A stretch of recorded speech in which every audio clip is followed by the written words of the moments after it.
And this n plus 1 over n, that tells us what we multiply each time. For the first one, we're going to change all the n's into 1. For this one, we're going to change all the n's into 2.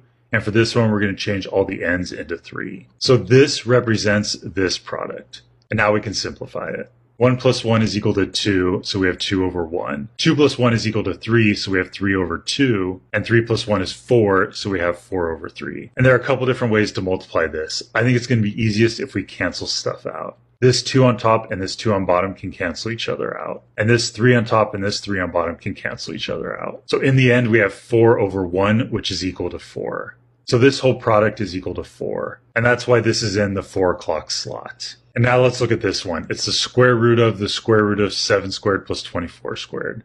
7 squared is equal to 49, and we're going to add to that 24 squared, which is 576. And then 49 plus 576 is 625. So now we have the square root of 625. So first let's deal with this square root of 625. It's equal to 25. And we still have this square root on the outside. And then the square root of 25 is equal to 5. So this whole thing is equal to 5. And that's why it's in the 5 o'clock slot.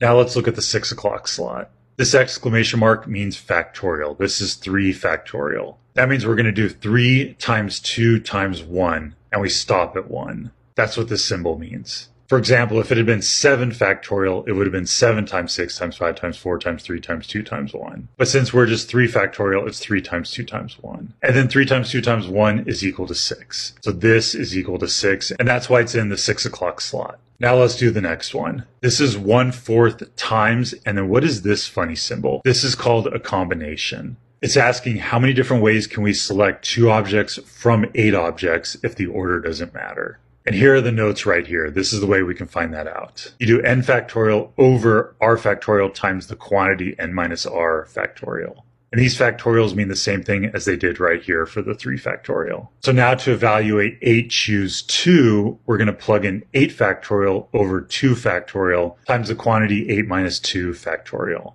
And then once we figure this out, we're going to have to multiply it by 1/4. So first, let's deal with the 2 factorial. 2 factorial means 2 times 1, so that's just 2. Let's make this 2 times this. And next, let's do inside the parentheses. 8 minus 2 is equal to 6, so this is 6 factorial.